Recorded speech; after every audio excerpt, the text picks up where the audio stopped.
This is the stuff of nightmares. It's like a post-apocalypse place. Oh, shukran kathir, shukran kathir. Each one of those apartments was a family that used to live here, or they got killed, or they just have to leave their house. You are Muslim, you shouldn't commemorate Christmas, you shouldn't wear shorts. This is the falling minaret. That's the minaret from that mosque over there, and it's just collapsed here. Thank you so much. Oh, so nice. Since 1895, this ice cream place here.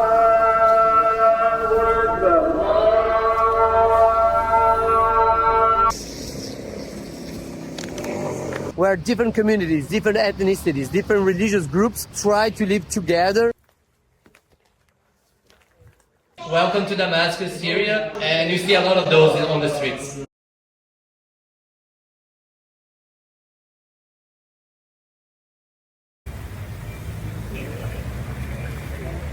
These moments that being Brazilian helps me. You just go for it. I've been practicing. Yeah.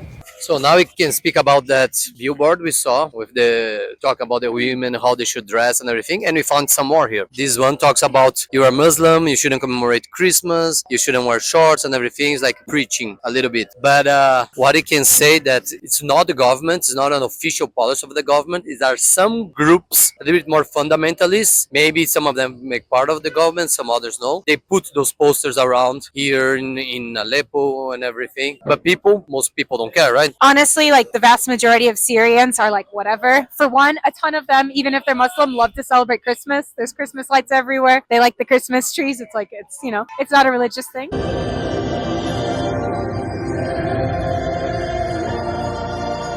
And as you can see by how I'm dressed now, I'm dressed totally normally. I'm dressed exactly how I would dress in my own country. Some women dress more conservatively, sure, but there's plenty others like me, and it's not a problem. No one's looking at me weirdly. Like in Damascus and Aleppo, especially the cities, they really do not care. So it's a very small minority that is. Yeah, in Aleppo, I just saw a bunch of people like tearing down those posters. Yeah. But in Idlib, that's different. Idlib, we call like the Kandahar of Syria. Kandahar is the birthplace of the Taliban in Afghanistan. We were there, and it's literally the most conservative place on earth. It's the capital of the Taliban. So Idlib is kind of that. If you are curious, take a look at our video about Idlib, our visit. There, things were a little bit more complicated, let's say. It's very different from the rest of Syria. It's like a unique. Doesn't represent the rest of Syria, that's for sure. Syrian post. Let me see. We bought a postcard, maybe we can send it. So he works here at the post office. But look at his t-shirt. It's from the liberation of Syria, exactly 6:18 a.m. December 8th. So that was the time when Bashar al-Assad escaped to Moscow, to Russia. So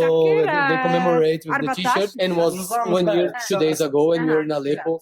Crazy party. Thank you. Merci, monsieur. To show the new post office, which was built by the French, right? The French built the building. And it's the new Syria. Yeah. The post office here was built by the French originally. Obviously, the facade changed a little bit, but now this renovated is the new Syrian post office, and obviously they invite us for coffee. Just amazing, just amazing. Oh, shukran kathir, shukran kathir. You don't. He just had it. And you, Aqua? No. Thank you, merci monsieur. Bonne journée. Masalama. Masalama. People here are adorable, adorable. Oh God, they're so friendly with foreigners. So I was just talking to our new friend here who was recording and got us some coffee. Shukran, shukran. I was like complimenting the Syrian people, saying, "In la Syrian, Syrians are so friendly." And she was saying, yes, and it's like, because now it's freedom, there's no longer the stress and pressure of the previous government. So people are more open-minded and they can be more friendly and welcoming because they're not afraid who they're speaking with. So because in the dictator time, like Bashar and everything, it was full of spies, full of secret police. So she's my neighbor. I wouldn't know if she was just a neighbor, a normal neighbor, or maybe she worked for the government like a spy saying bad things about me. So I would never open up to her. Now everything's free. They can make memes about the president, making fun, something that they couldn't do before. Yeah. They don't have access to social media and make fun of things. So they are much more open, they are much more friendly, and that's amazing. Yeah. We keep having things to tell you because it's just so amazing. Like we talk to people, when we learn about them, we learn about the new Syria. It's more than we can comprehend and more than we can share with you. But after talking to Ahmed, the guy who gave us the coffee and everything, super friendly, and was at the post office, he told us he was in the military and he was doing the security of the president. And then we were both like, whoa, like got a little bit like I don't know. We weren't expecting it. And now I'm gonna show you the train station here. I would guess it was also built by the French. They don't have trains coming out of Damascus anymore, but they still have this old locomotive, Arnold Young 1908, pretty old. And something I've been wanting to tell you, I forgot. Oh wow, our guide that we were in the Citadel. Very kind, super nice, making a huge effort. Like his English wasn't very good, but he was using Google Translate. So Nikki helped me a lot. But he would say something to the Google Translate in Arabic, and then he would put the play, and the Google Translate would tell us. Kudos for his effort. It was really, really nice. At the end, goodbye, goodbye, and then I gave him some tip. But then he like, no, and then I insist a little bit. Let me show you the minaret back there. So I don't know if we are, how can we say that? Incentivizing them getting tip, asking tip for the tourists. But come on, you are a tourist, a foreign tourist, you took a flight to be here, took a hotel and everything, you spend a lot of money, and you're not gonna tip a guide who was super friendly, who just been to 14 years of civil war. If you can afford coming to Syria, you can afford tipping your guide. It was less than $5 for us, which obviously isn't a lot, but that's several meals for him. Yeah. So. We might, like in the future, everyone he talks to, he say, I want a tip. We're incentivizing him to ask for tip, but I think it's fair. It's fair, like, come on, you're a tourist, you have a disposable income, help with it, especially if this country needs all the help, the people here need all the help they can have. And also in the palace, we talked to Druze. Remember, Druze in the south, they were having a little bit complicated. He did say his village was totally destroyed. So yeah, so his village was totally destroyed in the war, but he was here working for the government in the tour office. For him, it's fine. And he said, and I have all my friends Sunnis, my friends Shias and everything. So anyway, for him, I also gave some tip, and he was like, oh wow, tip, what are you doing and everything. And again, it's not a lot. We're doing like $2, $3 max, just a few dollars. But they are not expecting. So I think now Syria is getting to the point that they're not used to tourists. They're super welcoming. And my fear is that in 20 years it's gonna be hell on earth here for tourists, the same way it is any other place in the world which has a lot of tourists. We got into this bar. It's a nargile bar that people smoke, and full of men, and it's showing the Arab Cup in Doha, Qatar. It's Syria and Morocco playing.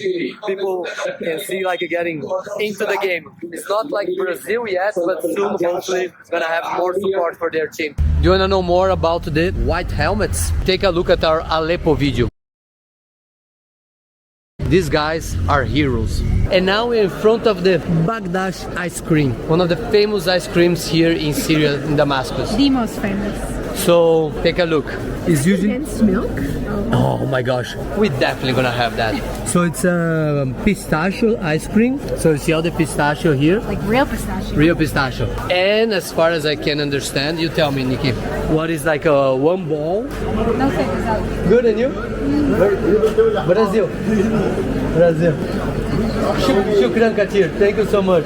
Again, everyone to hear you and then say welcome to Syria, awesome. But be careful with pickpockets, always. But I think that maybe 1 scoop, 2 scoops, right? I'm not sure if it has different names. This just says like a cup of ice cream. I'm gonna take the more stuff because I'm hungry as well. Oh, Shukran Katir. Welcome to Syria. Welcome to Syria, thank you so much. Oh, so nice. We're gonna try. We're gonna eat more after. Segura. Então, aqui.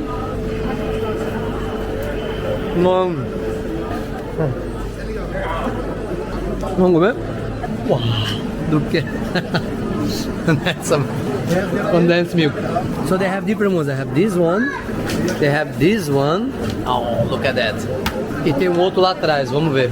And there is another one here. We're gonna have to figure it out together. Since 1895, this ice cream place here. Super cool. And here we have it. Nikki, you can be the first one. Pistachio ice cream with cream. Pistachio above, obviously. And condensed milk. I get stressed when you film me eating. Again, here, the ice cream shop, originally from the 1800s. Super traditional.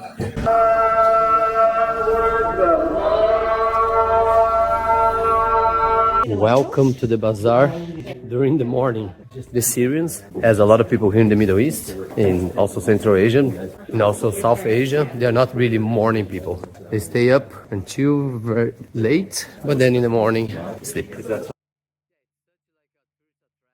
We are getting to Jobar, and then we already see quite some destruction here. Gotta tell you, this car wasn't destroyed in the war because there are no bullet holes, so you can tell about it.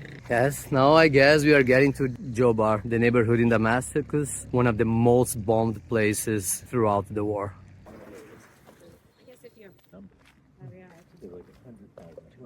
What freaks me out when you find clothes around, knowing like, okay, it's not just rubble, it's not just concrete, there was people here. One thing that I see as a somewhat positive, those garage doors, they're brand new. So it's like even the building are still affected. People are starting to rebuild. Some people are starting to come back, or at least to bring their stuff back to a garage. So much so that they make a brand new door because see, it's brand new. There's no bullet holes, nothing. And the building is quite beat up. And right on the side, like abandoned cars. One thing interesting is everywhere we go, they paint over the old flag, like the red flag from the Bashar regime. And here you can see they didn't even touch yet, like because they're not doing much here. They just clean the roads, that's the first step. But then, especially because they don't know if those places are booby-trapped, they have or an explosives ordinance, so it's kind of not super safe to get into there without the proper security and someone from the military looking for mines for booby-traps or unexploded devices. So here, like, they didn't even paint yet. And I just noted that this is the fallen minaret. That's the minaret from that mosque over there, and it's just collapsed here. So you have even the tip right over there. So sad. The other side of the minaret. So let's try to...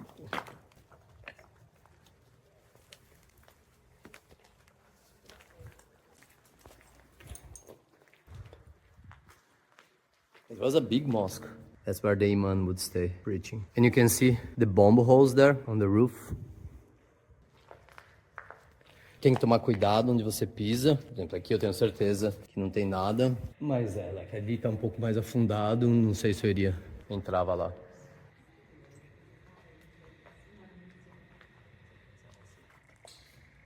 And right over there, you see already Damascus, like the normal Damascus.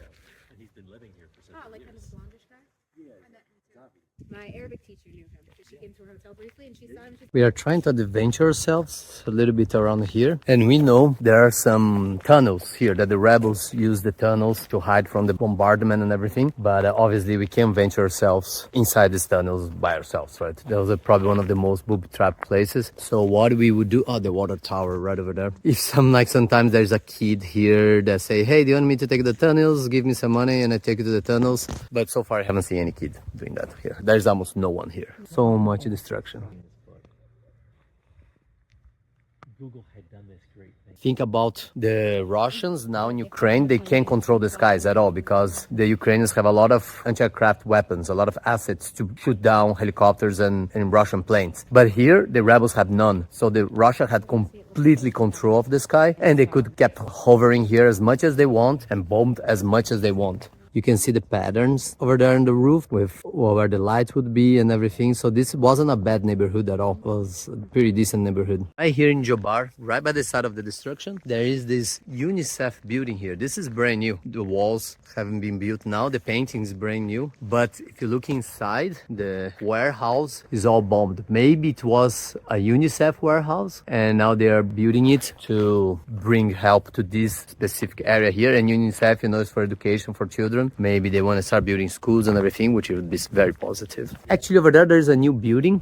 But I don't know if you watched our Afghanistan video. You see a lot of children walk on the street with the little UNICEF backpack, a blue backpack. And you see the schools as well, all blue. So it was, the schools were financed, constructed by the UNICEF, and the kids got school material from the UNICEF. And usually if you are from a rich country or even a middle high class country, you don't see the work of the United Nations. You think like, this is just a bloated bureaucratic institution. In some parts they are, but it's in the poorest of the poorest regions in the world is where you see the work of the United Nations making a difference on people's life. Really, really like saving lives or giving basic education to children. And without education, it's very easy to radicalize someone. So with education, you give much more chances for a brighter future for this person, for this child. Now you can see a good view of the warehouse. One thing you don't see, you don't find too much, although I found at the Aleppo Citadel are bullet case. Why? Because it's a good metal. So people who scavenger for metal, for recycling, to get paid and recycle, they go through all the bullet cases. Obviously I didn't go really inside the building, but here, at least around here, I don't see bullet cases at all. And that's something, I was in Vietnam, I asked the guide, but shouldn't have more American equipment, military equipment abandoned everywhere and everything. They said no. When the war ended, everyone took all the metal and started using recycling, using for different things. So there was like a crashed helicopter in Vietnam. They would completely dismantle the helicopter and get all the metal, valuable components for them. This was a factory and it's also completely destroyed. Part of the old sidewalk here. So it seems to me it was a well taken care of neighborhood here. The chandelier right over there. Imagine each one of those apartments was a family that used to live here, or they got killed, or they just have to leave their house. Maybe they went to Europe, maybe they went to Dubai and everything as a refugees. And what they're gonna come back for? Nothing. Zero. And if there was something left, people took away everything they had, right? Or other people stole whatever valuable was there. Imagine all the accidents they had here with people scavenger and there was some explosives. So, or this was a trench system because it goes all the way around between buildings here and there, from those buildings all the way to those buildings, or oh yeah, maybe there's a tunnel there, or was part of a tunnel system that collapsed, tunnel system that the rebels were using. This is the stuff of nightmares. It's like a post-apocalypse place. Imagine there is a third world war, a nuclear war, a pandemic and everything. That's what the world would look like. Except this is worse because we know it actually happened. This is not Hollywood, this actually happened. But also, you see the concrete and you see everything, but there is nothing. Like everything was scavenger, everything was taken away. But I don't know if during the war or just after the war, anything of value, even some of the cables, everything was taken away. But don't worry, as I mentioned, this video is not gonna be just about war, about drama, about destruction, as a lot of the YouTubers and a lot of the mainstream media love to show. This is gonna be also about the contrast, the new Syria. This is the old Syria, represents to me Bashar al-Assad and his father and the 50 years of dictatorship, and the new Syria, the hopeful Syria. Especially if you watch our other videos, Aleppo, Latakia and so on, how vibrant the country is right now, how hopeful the country is right now. And in our perception, things are in the right path. Obviously, it's going to have some issues. We know about the Alawites, we know about the Druze, we are aware of that. But for a country that was 50 years in a dictatorship, 14 years of a civil war, honestly, I believe they are in the right path. So we're going to show the contrast soon. The destruction and the new Syria soon. And if you want to know more about the Russian role in the war and the bases in Latakia and Tartus, take a look at our video about Latakia. We talk more about that. As I mentioned, Jobar was pretty intense here. In 2017, there was a massive government Russian operation here to try to dislodge the rebels, and hundreds and hundreds of people were killed here. But finally, the rebels left the area only in 2018. I'm almost sure. If I'm wrong, please correct me in the comments area. But they had so much fighting here. A lot of places around Damascus. Way before 2017, some of the rebels there, they just gave up and made an agreement with the government for free passage. We leave this area and you won't attack us. The rebels here, no, they were like, we stay here until we die. We're not gonna give up. Pieces of car there. As you can see, there are a lot of open streets that were clean, but some of them, they still have barricades because they haven't been cleaned, especially from explosives. Right by the side here, there's this garage with a brand new door, and they have a sign there saying like explosives and everything. So I think a lot of the explosives that they found here in the rubble, they clean and they put it right over there, maybe to dispose safely after they have cleaned more stuff. Destroyed car. But now it's time for the new Damascus and the new free Syria.